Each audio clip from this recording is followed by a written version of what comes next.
హరి ఓం. శ్రీ మహావిష్ణు పురాణం 74వ భాగం. మాంధాత వంశము. సగర చక్రవర్తి జననం. మాంధాత కుమారుడు అంబరీషుడు. అంబరీషుని కుమారుడు యువనాశ్వుడు. యువనాశ్వుడి కుమారుడు హరిషుడు. వీరి సంతతి అంతా అంగిరసలు అనే 6 కోట్ల గంధర్వులుగా వృద్ధి చెందారు. వీరు పాతాళానికి వెళ్ళి నాగజాతితో యుద్ధము చేసి చెదరకొట్టి వారి వద్దనున్న రత్నాలు మణులు అపహరించారు. నాగులు శ్రీమన్నారాయణ వద్దకు వెళ్ళి అంగిరసలు అనే గంధర్వులు తమ లోకముపై దాడి చేసి తమ రత్నాలు మణులు అపహరించడం గురించి విన్నవించి రక్షించమని ప్రార్థించారు. విష్ణువు వారికి అభయమిస్తూ, నాగులారా, భూమిపైన పురుకుత్సుడు అనే రాజు రాజ్యం చేస్తున్నాడు. అతనికి నా శక్తి రక్షణగా ఉంది. మీరు వెళ్ళి ఆ రాజుని ప్రార్థించండి. గంధర్వులను సంహరించి మీకు రక్షణ ఇస్తాడు అని ఉపాయం చెప్పాడు.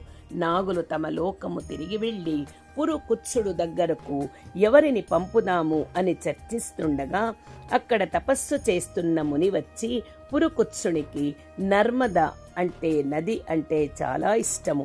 నర్మదకు కూడా పురుకుత్సుడిపై ప్రేమ ఉంది. నర్మద చెబితే పురుకుత్సుడు కాదనడు.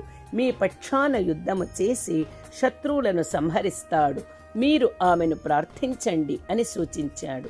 నాగులు నర్మదా నది వద్దకు వెళ్లి ప్రార్థించగా ఆమె దివ్య కాంతగా దర్శనమిచ్చింది. నాగులు శ్రీ మహావిష్ణువు పురుకుత్స మహారాజు గురించి చెప్పినది చెప్పి ఆ రాజుని తమకు సహాయము చేసేటట్లు చేయమని ప్రార్థించారు. నర్మద అంగీకరించి పురుకుత్సునికి విషయము చెప్పి నాగుల వద్దకు తీసుకువచ్చింది. నాగులు స్వాగతించి సత్కరించి, మహారాజా, మహావిష్ణువు వాక్కును నిజము చేయండి. మాకు సహాయంగా యుద్ధము చేసి శత్రువులైన గంధర్వులను సంహరించండి అని ప్రార్థించారు. నర్మద కూడా నాగులకు సహాయము చేయమని చెప్పింది. నర్మదా చెప్పడముతో వెంటనే పురుకుత్సుడు గంధర్వులతో యుద్ధము చేసి వారిని సంహరించి నాగులకు భయము తొలగించాడు.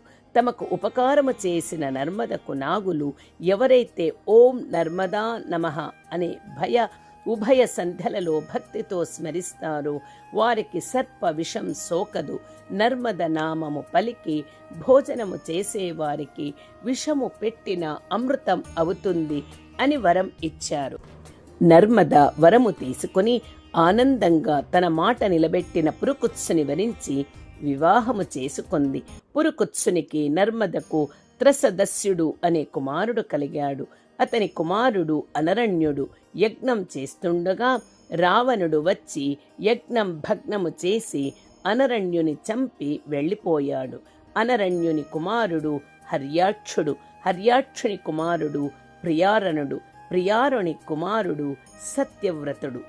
సత్యవ్రతుడు వశిష్ఠుని శాపము పొంది త్రిశంకుడు అనే నామముతో చండాలుడై అడవుల్లో ఉండసాగారు.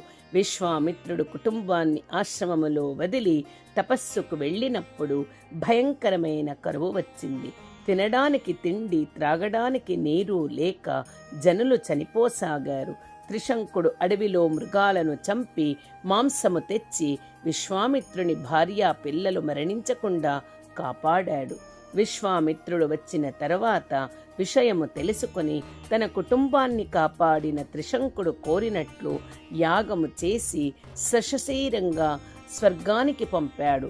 ఇంద్రుడు క్రిందకు తోసివేస్తే త్రిశంకుడు స్వర్గం మధ్యలో సృష్టించి ఉంచటముతో ఇంద్రుడు భయపడి స్వర్గలోకములో ఉండటానికి అనుమతించారు. త్రిశంకుని కుమారుడు హరిశ్చంద్రుడు.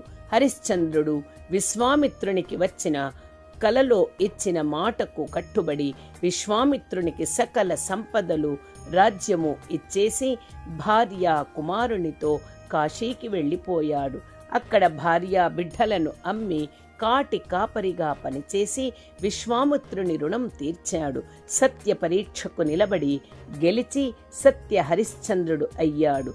స్వర్గలోకములో ఇంద్రునితో సమానంగా సింహాసనం అధిష్ఠించాడు. హరిశ్చంద్రుని కుమారుడు లోహితాస్యుడు.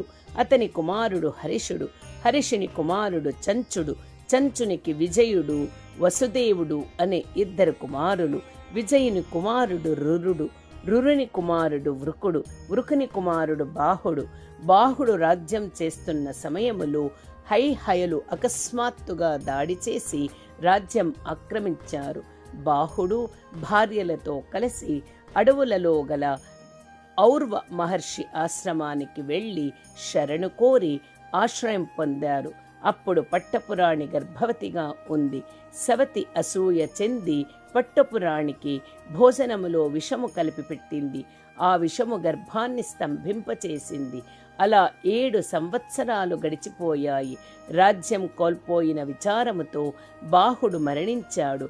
గర్భవతి అయి గర్భము రాని పట్టమహిషి భర్తతో కలిసి సహగమనం చెయ్యాలని చితిమీద కూర్చుంది. ఔర్వ మహర్షి తెలిసి అక్కడకు వచ్చి పట్టపురాణిని వారిస్తూ, తల్లి, నీ గర్భము నుంచి బలపరాక్రములు కలిగిన మహావీరుడు జన్మిస్తాడు. శత్రువులను ఓడించి చక్రవర్తిగా రాజ్యం చేస్తాడు. సహగమనం విరమించు అని పలికాడు. పట్టపురాణి మహర్షి మాటలు గౌరవించి సహగమనం మాని భర్తకు అంత్యక్రియలు చేసింది.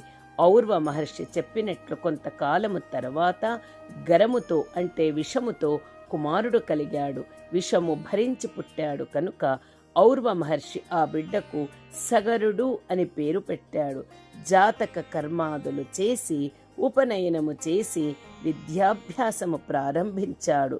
అస్త్రశస్త్రాలు ధనుర్విద్యలు నేర్పించాడు. హరి ఓం తత్సత్. శ్రీకృష్ణార్పణమస్తు.